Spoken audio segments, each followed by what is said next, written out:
Hawaii, I'm actually English, but in Hawaii they do this sign, and they're all the surfer guys. And when they surf, they do this, like hang loose, dude. And when I was at the NASDAQ, I was thinking, well, how could I sort of convey excitement? And I just went, light wave logic.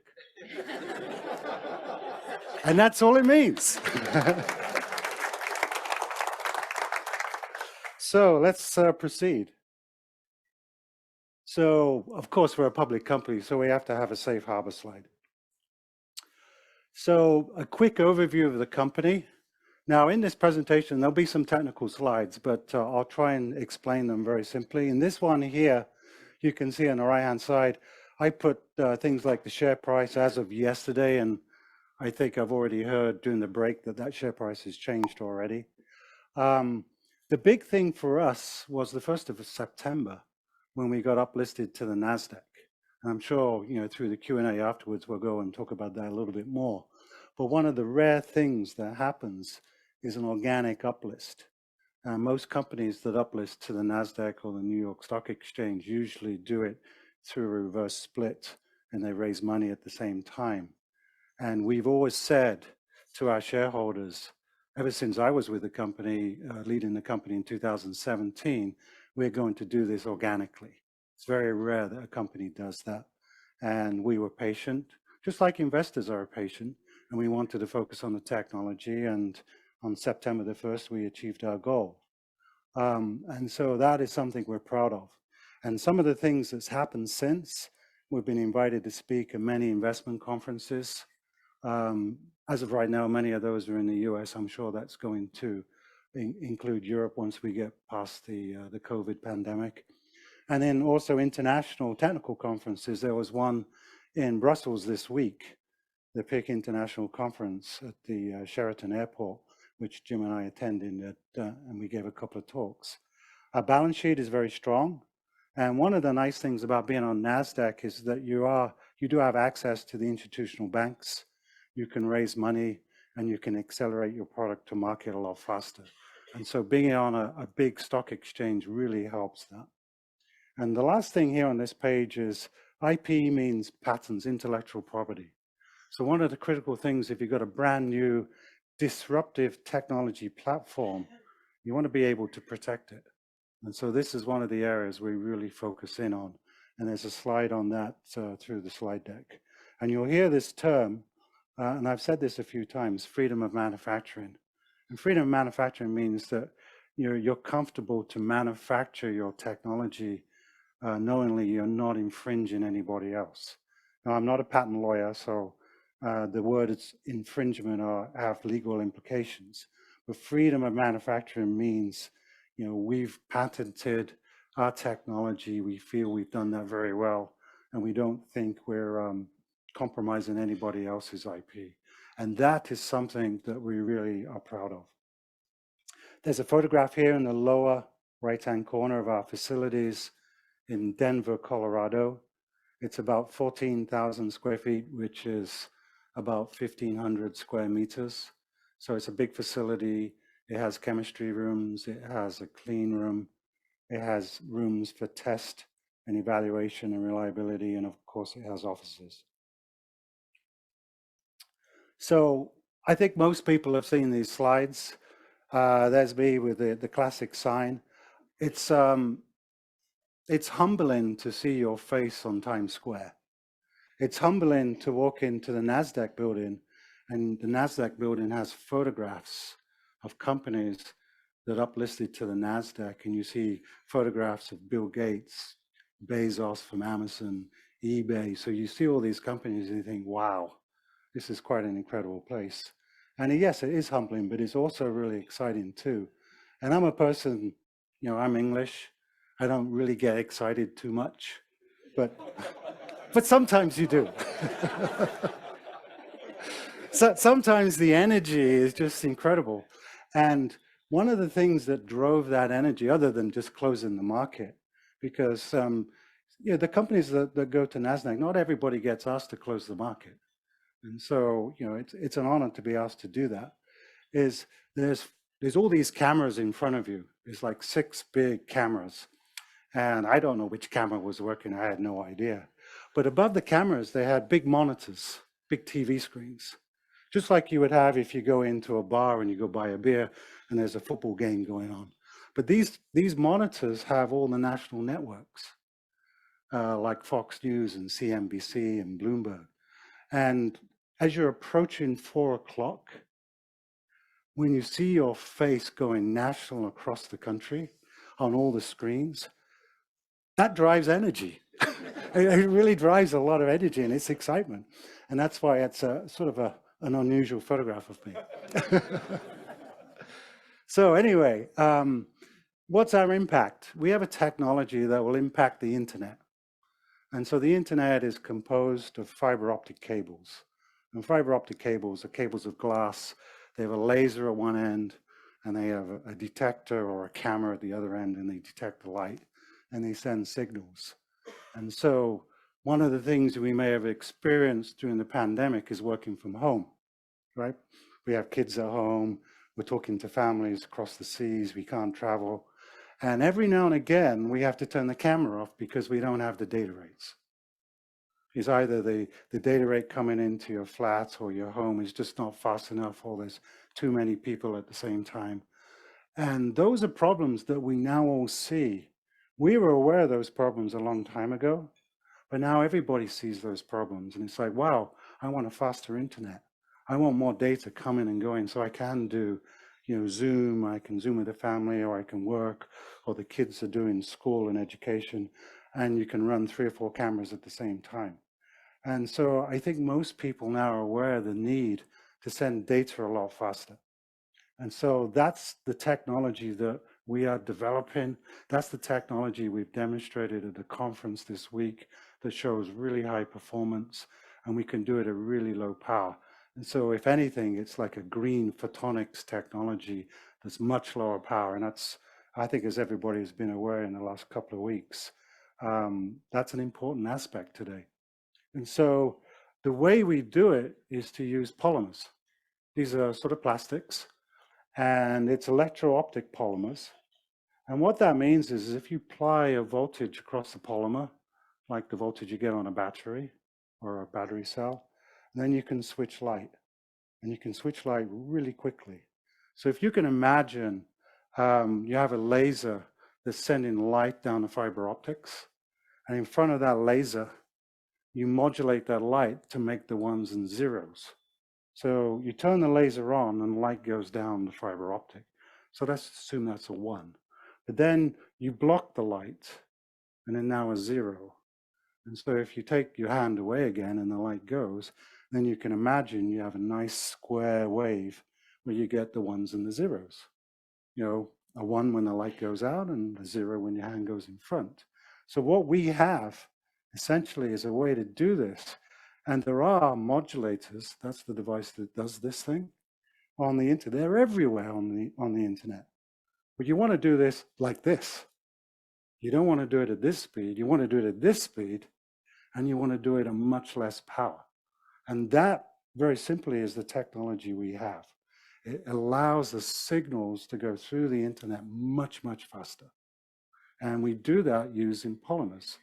And you apply a little voltage across the polymer and you can actually switch the light really quickly. And there's other applications too. So it's not just fiber optic communications where you want to switch light fast. The light is used in many different market segments today. And so you can see from this slide, we have technology evaluation underway.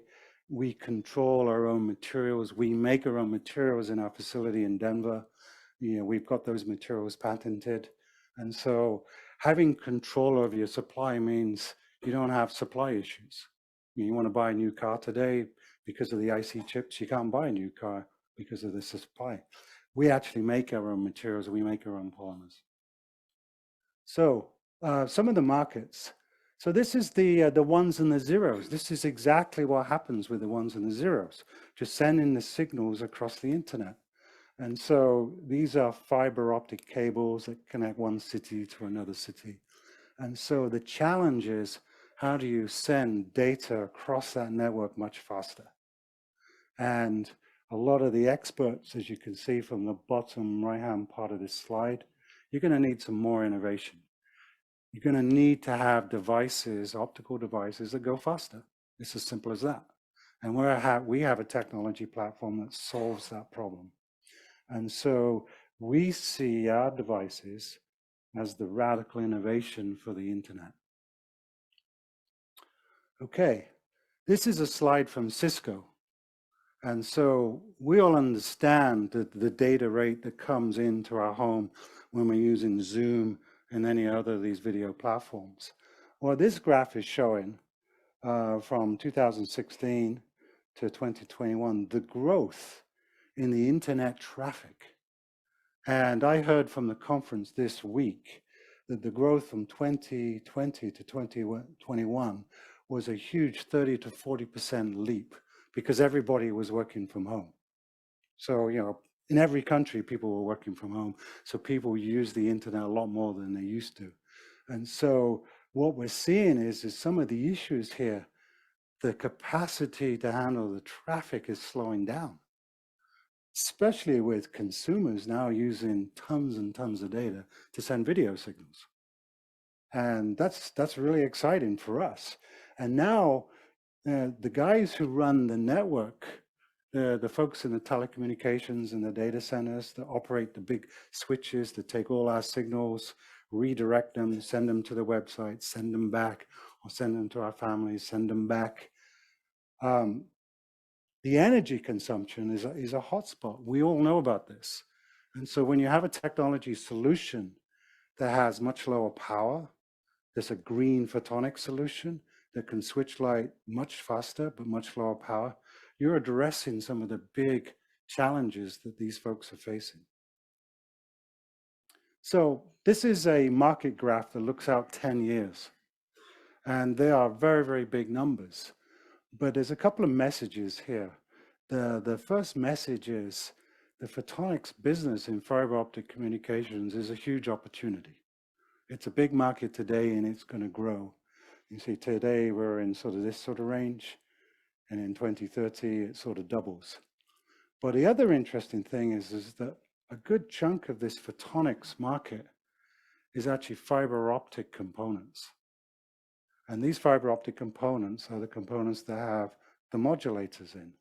They have these devices that switch the light. And so you can see that this is a huge opportunity and it's not going to go away. This is not a sunset business. This is a sunrise business. We all know we're going to use video platforms a lot more. We all know we're going to need faster data rates.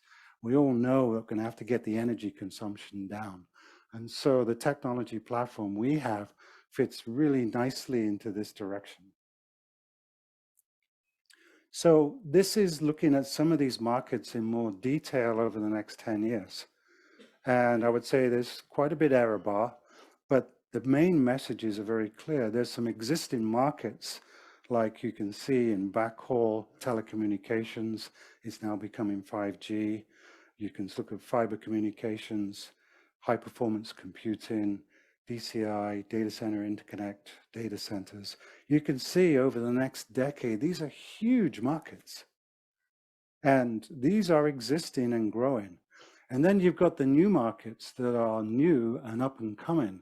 I mean, Jim and I just came from the conference, and there were a lot of talks on automotive and LiDAR and photonics in LiDAR. I mean, that's basically cars for self-driving, sending out light beams, bouncing off an object, having that light come back, and so that you can actually self-drive a car. You're hearing about, new cell phones that have, structured light. That's the Face ID you find in an iPhone. But that only works to about sort of 10, 15 centimeters.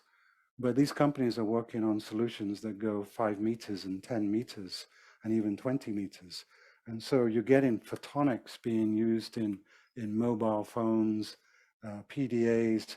So you're seeing the use of this type of technology explode over the next decade. And of course, I mean, there's healthcare, there's optical sensing, instrumentation. So if you add some of these numbers up, this is pretty exciting if you're in this space. So we're a small company. and we can't do everything. So we focus, as you can see on this part of the slide here, on telecommunications and data communications. So that's our focus today. But you can see the future applications are huge. And so one of the nice things about going to NASDAQ is it does allow you to talk to some of the big banks. It does allow you to raise money. As you can probably see, we put a $100 million shelf in place, which is a bit like a credit line. So you're putting together the resources so you can start addressing some of these opportunities. But today, we're focused on this market because we're a small company. But we can see now we have the resources to grow, and that's really exciting. So what's the competitive advantages vis-a-vis other technologies into the environment? Well, certainly we reduce energy costs because we can switch light much lower, and the network operators understand that. We can certainly enable faster networks, and the network operators see that too. The other interesting thing is if you use polymers like we have and you design them yourself and you have control of your supply, you have platform flexibility. We can change the composition of our polymers to suit different applications or suit different wavelengths. You've already heard that traditional companies in this space use a long wavelength of 1550 nanometers. I mean, we put a press release out probably a year, 18 months ago saying we have really nice performance at 1310 nanometers. And so, the flexibility of the chemistry is really useful for different applications. And we all know if you start looking into LiDAR, they use different wavelengths again. They have a different set of wavelengths. Okay. Customers. The interesting thing about the customer environment in fiber optics, it's generally influenced by these folks here. The Amazons, the Verizons, the Facebooks, the Googles. These are the big guys. They really influence what goes into the network because they're really utilizing a lot of data into the network. And so you want to be able to have your technology platform enable these folks to be better at their business. And so if our technology platform allows light to be switched much faster and a much lower power, then you're making it a lot easier for these guys to support the network. And so from our standpoint, we can actually sell into any one of these verticals, which is really exciting. So the business model, if we're a technology company 20 years ago, when we had the big bubble, then everybody was really excited about technology companies selling components. But today's model, given the way the customers are vertically integrated, the right model is a multi-pronged approach because some of the customers have pretty much everything. And so they want to pick and choose which technologies they want. And so just selling components is actually not good enough. You have to be able to be in a position to license your technology. You have to be able to be in a position to do a tech transfer, like transfer your technology, and we're going to hear this later, to big silicon foundries, because these are the places where you can ramp volume very, very quickly. The only way you can really address these two boxes, licensing the technology and tech transfer, is to have really good patents. That's the only way you can do that. Otherwise, you have nothing to negotiate with, because somebody will look at your technology and they will copy it. Maybe they'll infringe it and there's no control. So you've got to be able to protect what you have. And that's why we really focus on patents or patents. And, for example, when we saw the opportunity to buy the patents and the technology know-how from our competitor 3 years ago, which is Lumiere and Gig Optics. Actually, it was actually in a company called BR Photonics, Brazil Photonics. We did that. We not only bought their key patents, we bought their technology too. And coming with that was a lot of know-how in electro-optic polymers that these companies spent on, optimizing their technology. And so you can see here, there's a lot of complicated terms, but yeah, we file patents internationally. And we're reasonably aggressive at our technology and making sure that when we do have innovations, we're filing the patents. And this is something that we're proud of. But as I said at the start of the talk, what does this all mean? This just gives you the freedom of manufacturing. It allows you to manufacture without any concerns. And if you can manufacture, that means that you're in a position of strength to negotiate with partners like foundries, because we own the patents. They can't just look at our technology and run off with it. And I think that's really important in today's environment. So technologies. So now this is a really techie slide. So I don't expect anybody to understand this slide. I showed this at the conference this week. However, let me simplify it for you. And one of the axes, this one here, that's data rates. That's basically the speed of the optical signals as they go through the internet. And so clearly, the higher the speed, the more you're moving in this direction.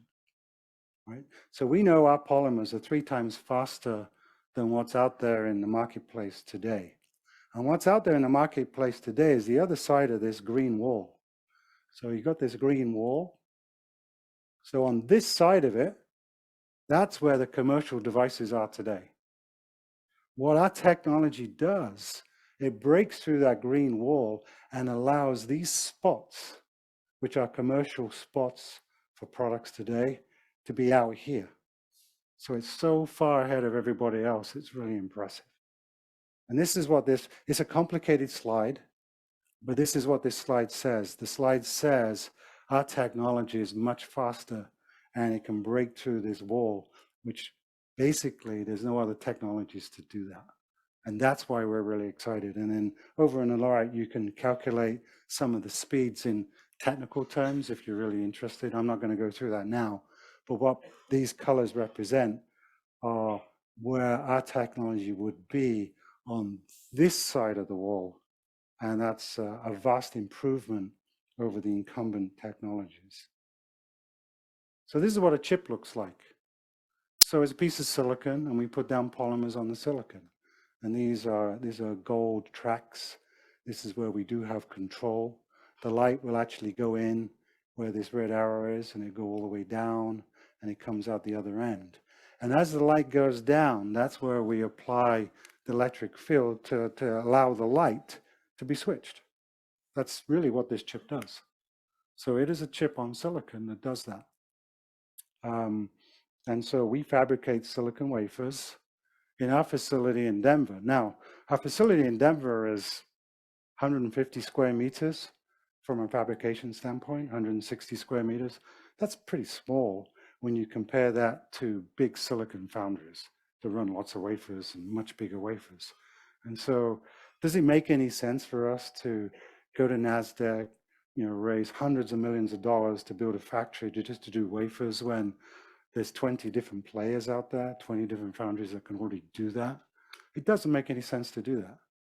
And so that's why we want to partner with the foundries, because they already have the scale, they already have the volume.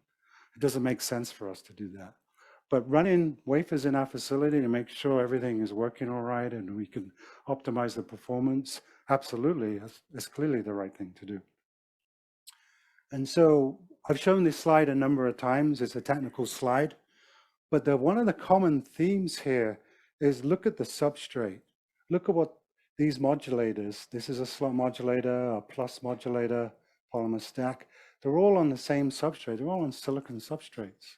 That means these wafers can be run in big CMOS foundries. And so yes, you can change the design on the polymers on the top for certain performance, but you can still run these wafers through the foundries. And that's really the nice thing about this slide. And what the other thing about this slide really says is that the way we put down the polymers is very simple.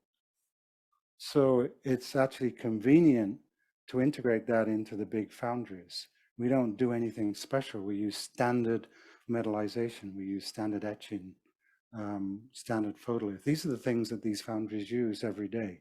So there's nothing new there. What's new is our material. That's the really fun thing. So there's going to be some questions, I'm sure, on competition.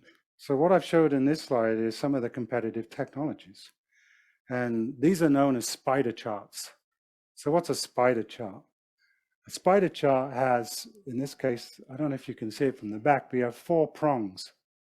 Here you've got stability, high speed, size, and low power. These are 4 really critical metrics that you want to measure your device for. And if you do really well, then you cover the whole of the diamond. So technologies that do really well, they cover most of the diamond. They've got high speed, they're stable, they're very small, they're very low power. And so you can very quickly see, if you compare electro-optic polymers to the competitive technologies, like silicon photonics, like indium phosphide, like lithium niobate, like barium titanate, you can see how the performance of our modulators exceeds other competitive technologies. So this is really exciting. And this is a technical graph I don't expect anybody to understand, because it came out of the lab. And I showed it at the conference this week, and the audience are all PhDs. Now, what does it mean? Well, it's a performance of a modulator. And what I've done is I simplified it. I put where the competition is. And so the competition shows these graphs too. If you're silicon, you only get to this part. If you're lithium niobate, you can only do about 40 to 50 gigahertz. If you're indium phosphide, you can get to about 60, 65 gigahertz. If you're polymers, you're over 100 gigahertz. That's typically 2 to 3 times faster than any other technology out there. And in fact, the embarrassing thing is, we bought the most expensive, the most advanced testing equipment from Keysight, which is a big company in California. And that equipment only goes up to 110, and we're right at the limit. So any more improvements, we've already exceeded the test equipment, and we already talked to them about that. And so this is really nice performance. And when you show this type of slide, this techie slide, to a technical audience, I mean, they understand. But to this audience, which is an investment audience, the big takeaway is, we're here, everybody else is there. And there might be some questions. If some of you are, technically astute, you say, well, polymers, I mean, how stable are they? Well, we have different polymers than what you look at every day on your television. Today, on your television, you have organic LEDs. That's a polymer that sends out light, red, green, blue light. It's a different polymer than us. But, we're comfortable enough to have them in our iPhones and televisions, and they're reliable, they're stable. And so our polymers, they don't send out light, they just switch lights. There's a different formulation. But, when you start doing polymer stability testing, you can see, I mean, we've already taken, above 5,000 hours. We're not seeing a lot of change. You can see the material is stable. So if you're a bunch of PhDs, you would understand this graph. But as investing folks, the thing you look for in this graph is you want to see a straight line. You don't want to see this line go like this, or this line go like this. When you see the line straight, the technology is stable. And that's the way you interpret this technical graph. This is sort of where we are, maturity and volume. I've shown this slide a number of times, but it's a technology readiness slide. It gets used in the military a lot to try and gauge where you are in the process. And I've said publicly, we've given guidance that we're in the prototyping and piloting phase, and that hasn't been any different. I've also indicated publicly, when you talk to foundries, you're certainly positioning yourself over here, because you have to. So that's where we are, and that's basically the guidance we've given so far in where we are in terms of the process. In terms of the business roadmap, most folks may have seen this slide in our presentations before. There's one thing to really focus here. In 2020 and 2021, we've talked a lot about foundry partnering. And so you go through all these blocks and all these criteria in a business roadmap, but really what the industry is looking for, can you scale in volume? Can you make this commercial? And I don't think you can do it in a very small clean room fab in Denver that's 150 square meters. You've got to partner with foundries to do that. And that's one of the messages that we've been making very clear this year. And in case anybody is thinking, we haven't provided any guidance of who those foundries are right now. And we're not going to answer that question if you do ask, but I'm sure that question is going to come up. So foundries. I mean, there's plenty of foundries out there. I mean, this is only a small subset. There's another 20 more.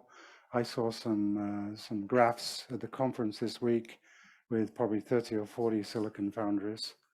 And so what's the interesting thing about these foundries today? Well, 10 years ago, when I was looking at silicon photonics and talking to some of these players, they weren't really interested in opto. They weren't interested in photonics at all. And the reason being is if you think about a foundry, their business model is just running wafers. I mean, that's all they do is they run silicon wafers, they fabricate electronic devices, transistors on those wafers. They get made into ICs, microprocessors, DSPs, ASICs, and then they get passed on to the customer who designs them and they sell them. So a foundry is only interested in running more and more wafers. And so 10 years ago, they didn't see the photonics business being that worthwhile. They didn't see the upside. But if you talk to these folks today, they see their silicon business doing this. They also see the photonics business doing this, adding lots more wafers that they can process.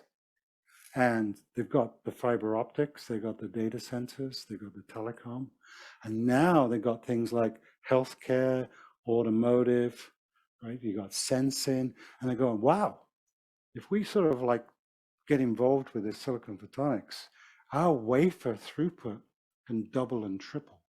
This is why these guys are interested. I mean, it's really basic business metrics for foundries, because what a foundry is just running wafers.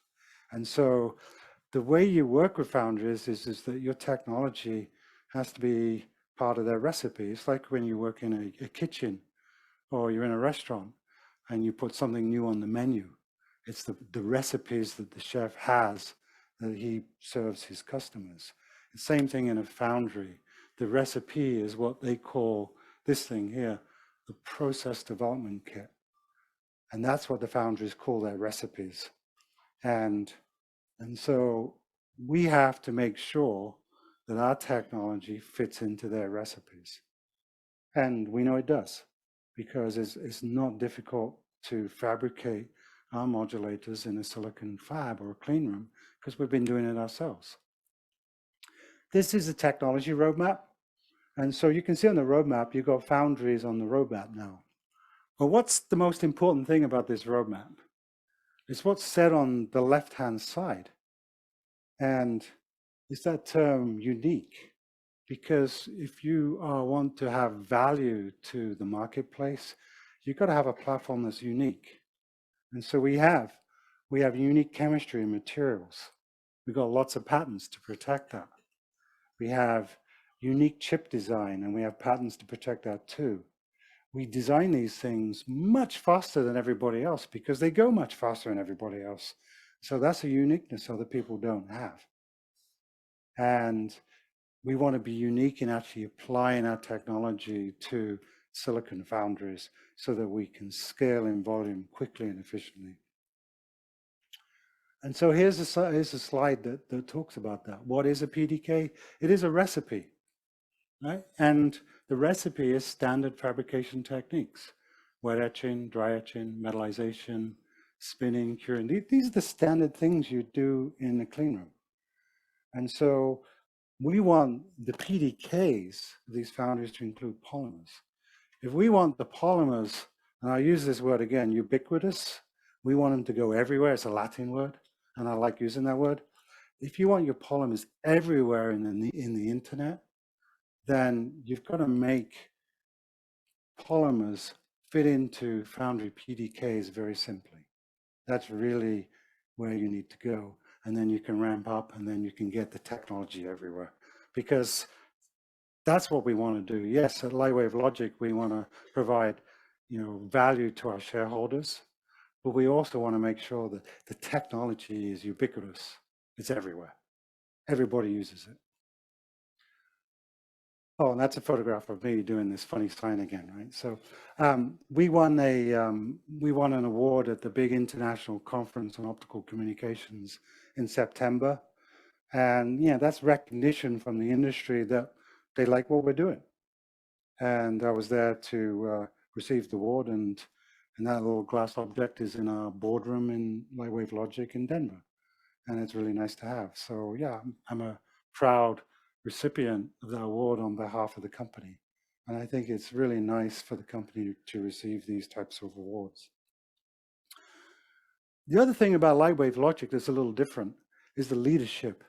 And one of the things we've worked hard to do is to find the very best people to support the company. So this is our management and board. This is our board of directors. But there's 3 people here that are really, really technical as well. I mean, Joe Miller, this person here, he's been at the CTO of DuPont. He's been at the CTO of Corning. I mean, it doesn't get much higher from a corporate company standpoint. He understands the chemistry. He understands the fiber optics. I mean, and his input from his managerial and technical standpoint is invaluable. From a technical standpoint, we have Fred Lienberger. Fred Lienberger has been awarded with a number of prizes for the lithium niobate modulator. That's a semiconductor modulator that was used in telecom 20 years ago that did this, not that fast, but it really changed the way the internet was designed. And so Fred became CTO of JDSU, one of the biggest companies. He's a member of the National Academy of Engineering. Great person to meet, very nice person, great person to work with. Just like Joe, very, very technical. And then we got Suraj. Suraj was at Nortel designing these telecom networks.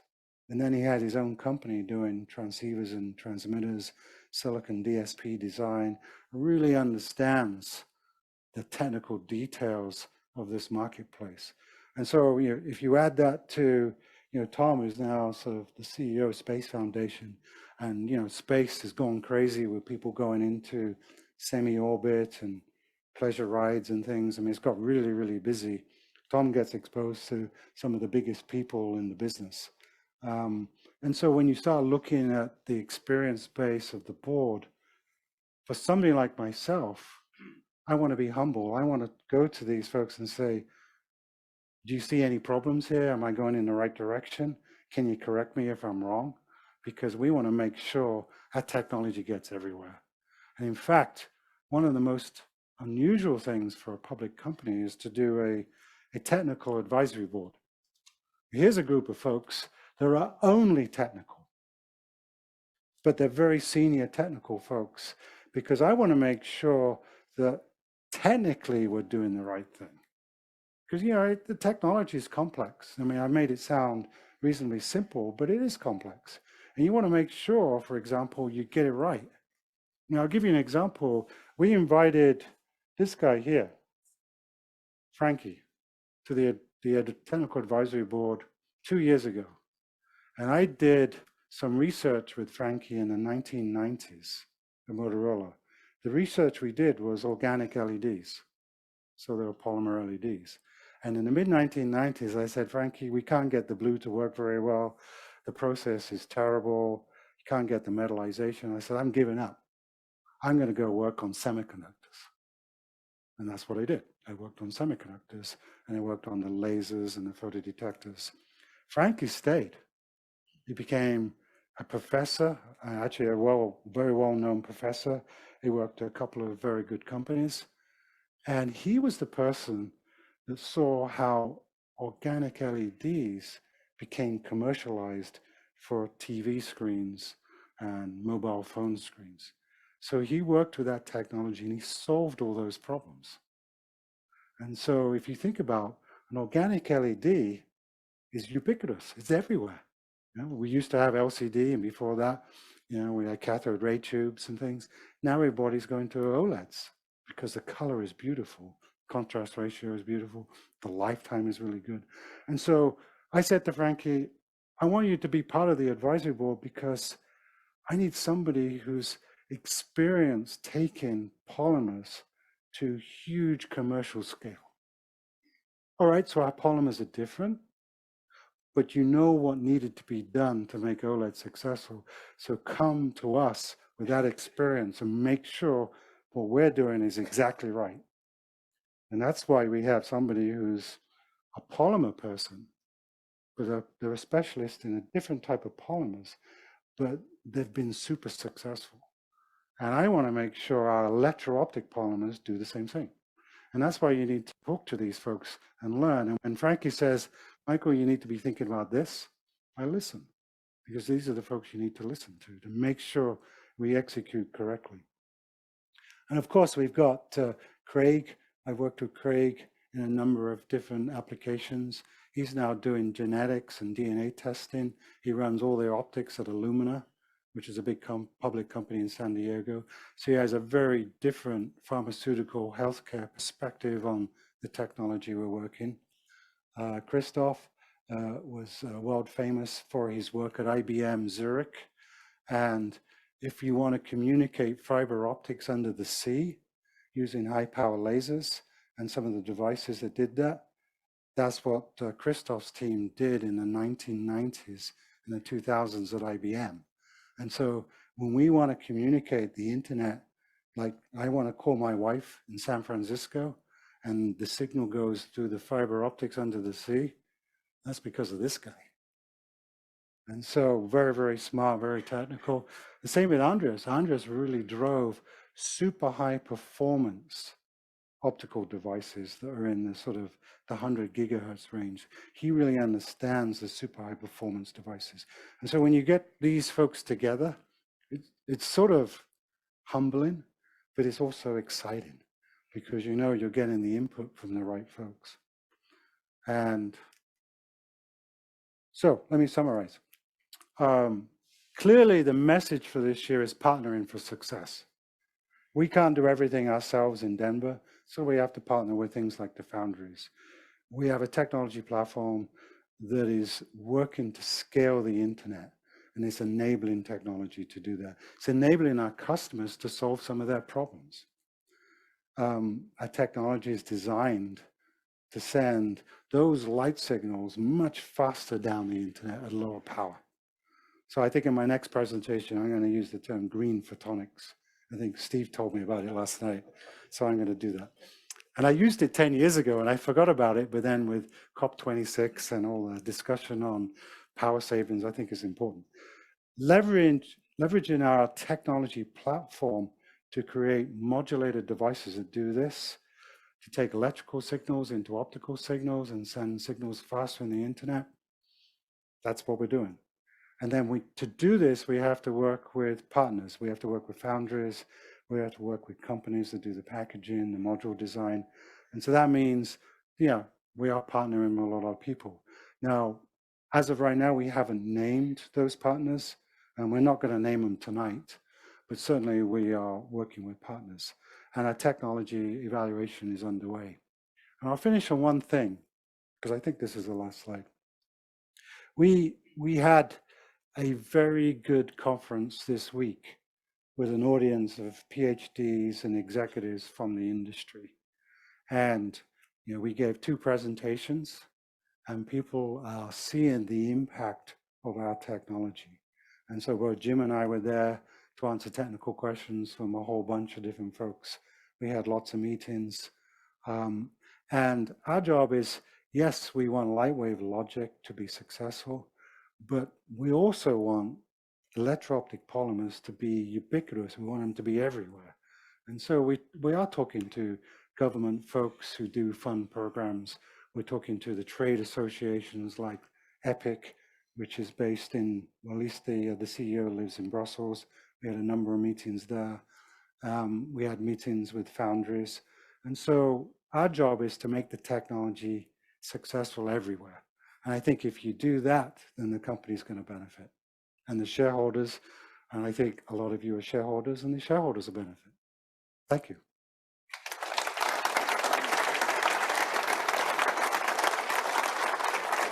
Jim? We can open up the floor now for questions, and we will be joined by Jim Marcelli, who He's going to take his jacket off. Yeah, I think so too. Okay, we only have 3 mics, so I'll give mine to Jim. And then just first question. Here, perhaps, Steve. Is it on? Yeah. Okay. Thank you, Michael. Thank you, Jim. Great presentation.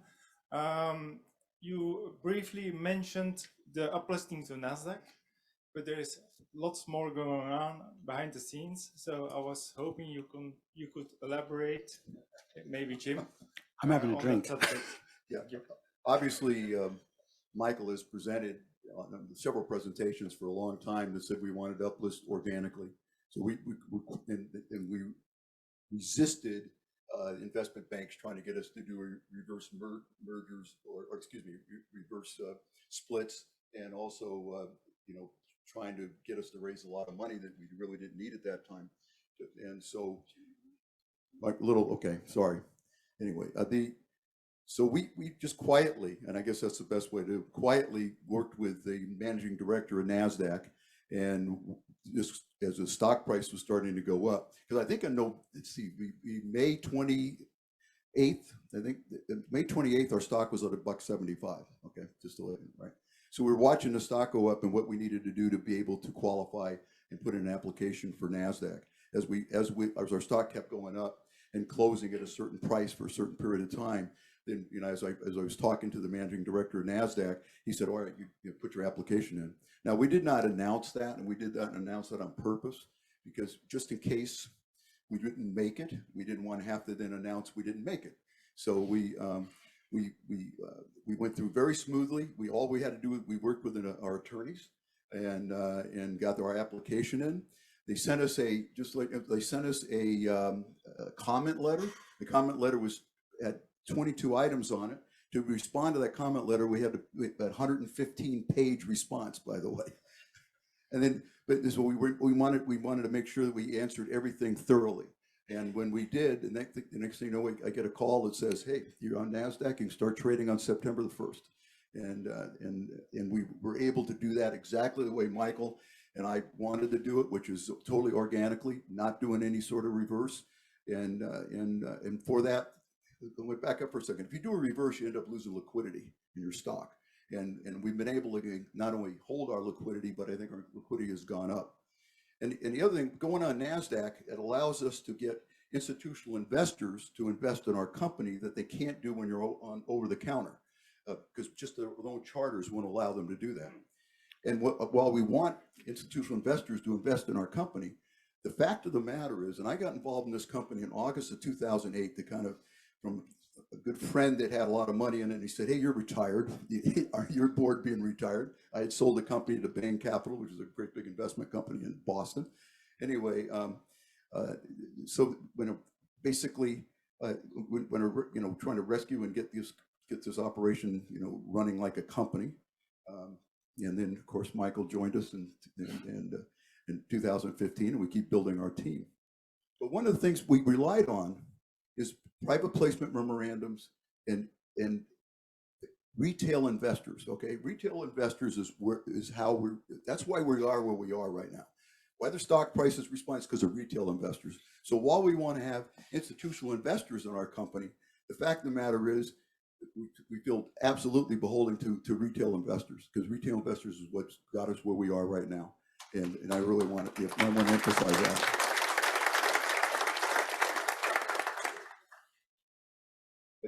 Anyway, hopefully I answer your question. Your question, sorry. Can you say something about the shelving station? Oh, sure. Yeah. Well, one of the things we did.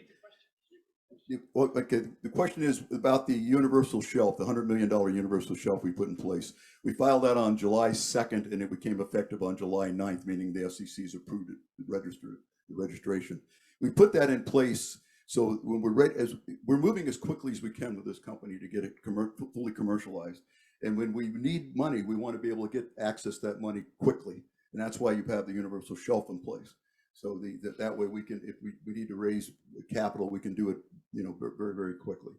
And because like I said, when this thing starts to roll, it's going to roll. So we want to make sure we're prepared, and we don't want to have any sort of issues with not having enough cash to take the company to the next level. But to make things clear, the shelf registration is an option the company has. That It's is, not an obligation. no, it's an option. Yeah. Yeah, it's just there. It's good for 3 years when you do those registrations. It's there to use or not use. It's up to you. Here's a question over there.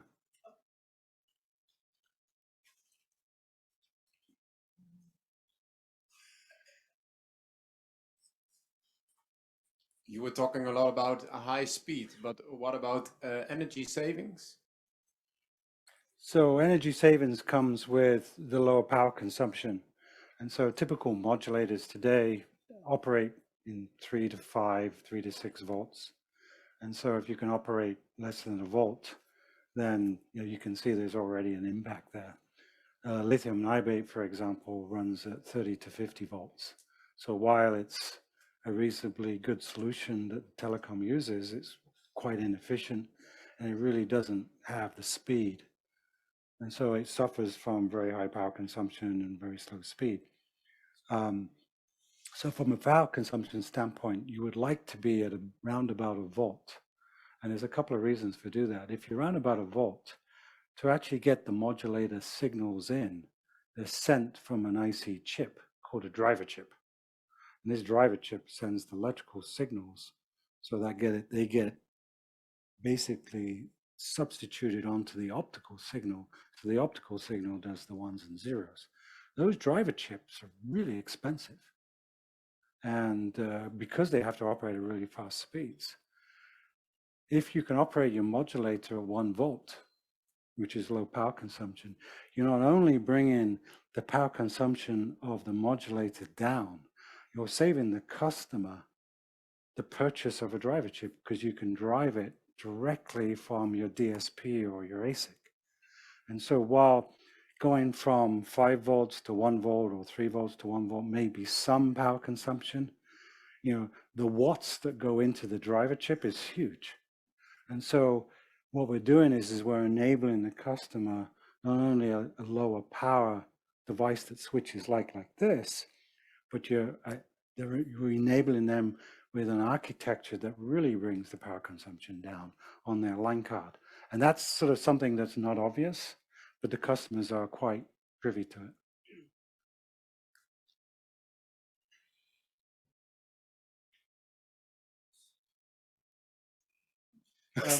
Could I maybe add some comment on that? Yeah. You save power going from 3 volts to 1 volt. You eliminate the driver chip. But one thing that is also very important is that when you work with photonics, you cut out a lot of heat. So even could you elaborate on that aspect, because that's another secondary power saving, I would say. Yeah, I mean, I squared R. I mean, current. The square of current times the resistance always generates heat. And so that's a classic sort of rule in engineering. And so if you can bring your current down, you bring your resistance down, then you can reduce your heat. And so operating devices at lower voltage generally keeps your heat under control. And one of the things we have to realize is if you look at some of these optical systems today, there's a lot of optical devices out there. When they're switching, they're doing it slowly, and they can't go very fast. So what are these companies doing today to deal with that? Well, they have a DSP chip. A DSP chip is a digital signal processor. It's basically like a custom microprocessor. It's a very big chip. It consumes watts of power, like 10, 20, 30, 40 watts. And you use that electronic chip to clean up the optical signals because this thing's going so slow. And so in order to have good communications, you have to have a really power-hungry DSP chip or an ASIC chip standing right next to it. If you have something that's going really fast, then the choice is you can still have that chip and go even faster, or you can design for green, meaning you go like this, but have a much simpler, lower power solution, DSP. And some people are calling that DSP light. And so it gives, what we're doing is we're giving the systems architecture people more flexibility in how they design the power consumption. So some may choose they don't want to go green, and others will choose we want to go green. But that's not our job. That's the system designer's job. What we're doing is we're enabling them some flexibility. I have a follow-up question, if I may. Sure. I'm the organizer, so I can do it. What are the typical design cycles in that sector? I know, for instance, in automotive, it's 7 years. I can imagine that in that sector, the design cycle is shorter. Yeah, it is typically shorter. It typically won't get below a year, but I would say 2 to 4 years is probably on the norm. It's certainly a lot less than automotive. And in fact, I was on a panel at the technical conference this week, and there was a lot of silicon photonics companies talking really excited about automotive. And yes, there's some really great opportunities there. And I said, when I was at Motorola corporate research back in the States in Phoenix in the 1990s, we were working with automotive companies like GM and Ford on optical interconnects inside the car, like plastic optical fiber and glass fiber within the car, like a mini internet in the car at the time. And that was like advanced work.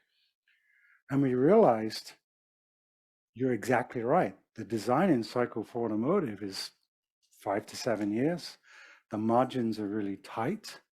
I mean, the automotive sector doesn't want to pay a lot. And so I asked the question to the audience. I said, we're all excited here about LiDAR. Has anybody really thought about the design cycle here and the margins we may get and how it's going to affect your LiDAR design? And there seem to be some surprise looks.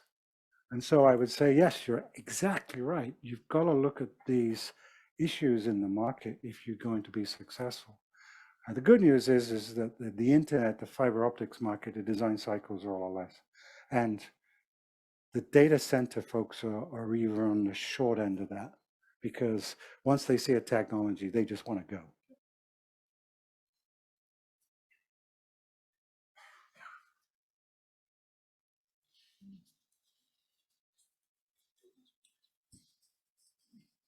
Many investors would welcome the signing of the first commercial contracts.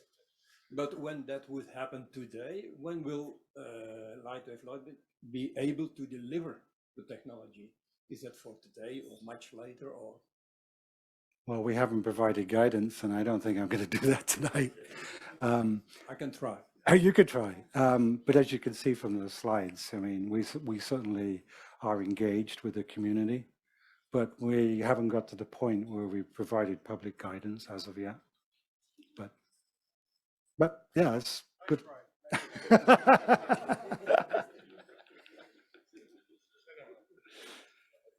Oh,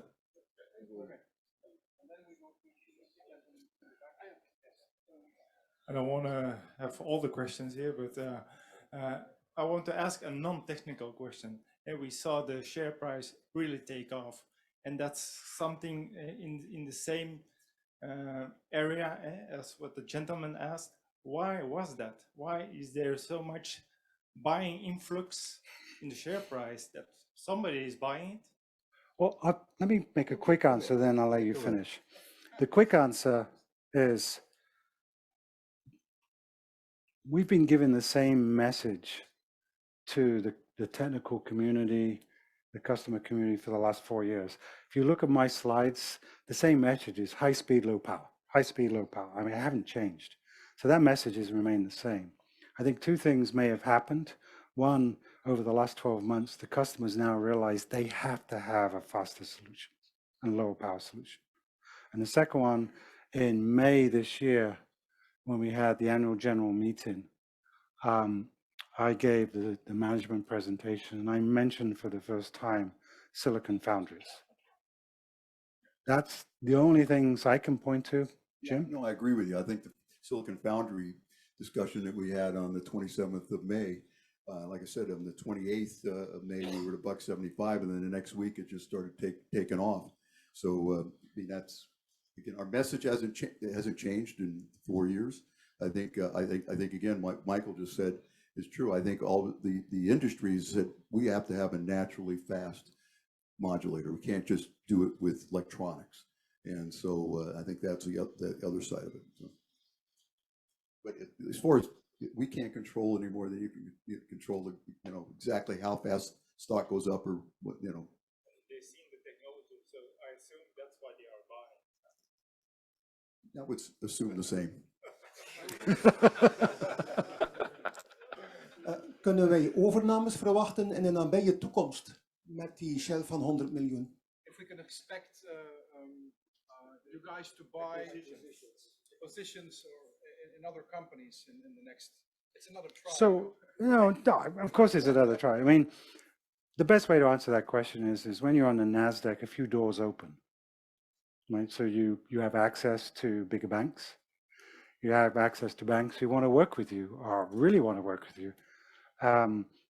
And certainly, you have the paper. I mean, the market capitalization of the company certainly would allow that.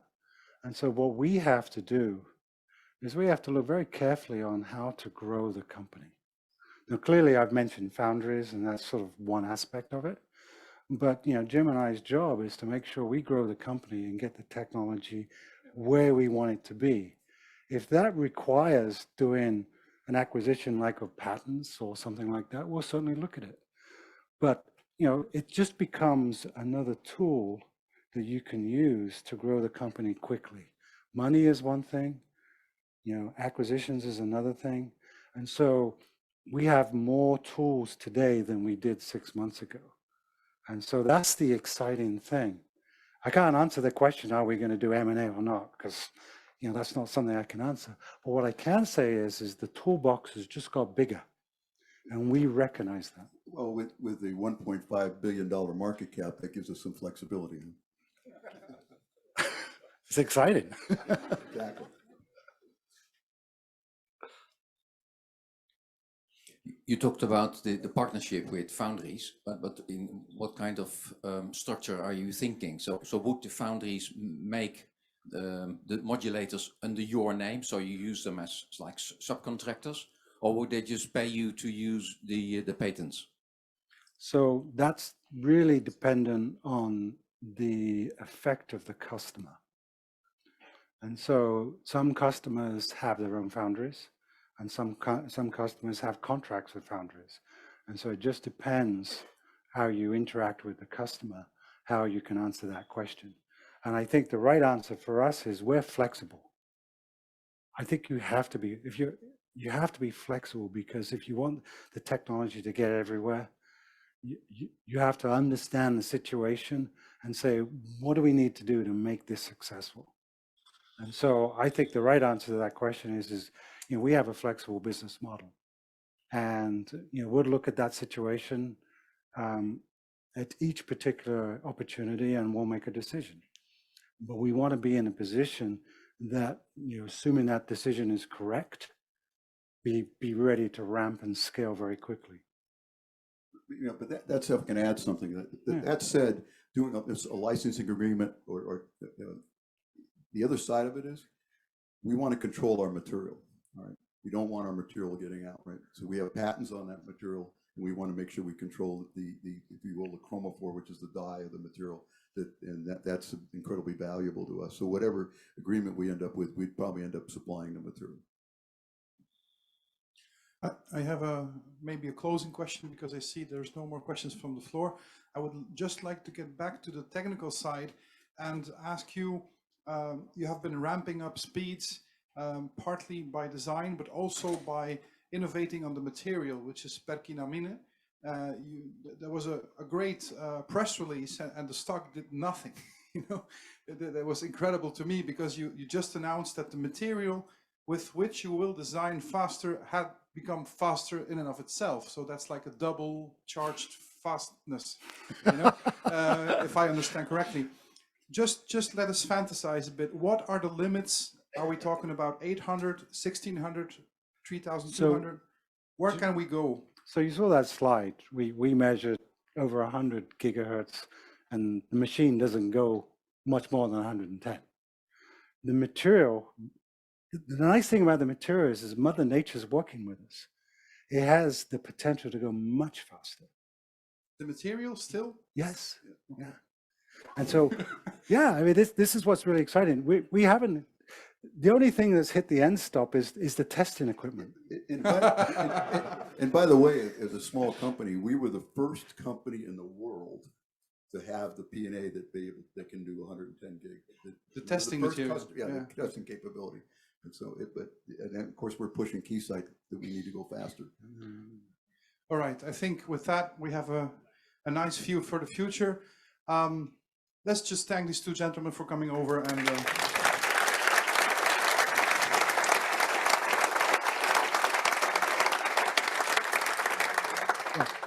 One last thing. yes. I've already had a few invites, but if folks want to have a photograph, I'm happy to oblige. Of course he is. Yeah. Okay.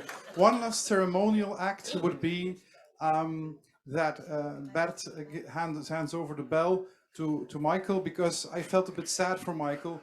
He stood there at the bell ceremony, and I did not see a bell anywhere. It's just a stupid button he had to press. So now, to open the festive reception, give it a ring. Thank you. Thank you. And now we go to the reception. Thank you, Michael. Thank you. Bye-bye. Thank you.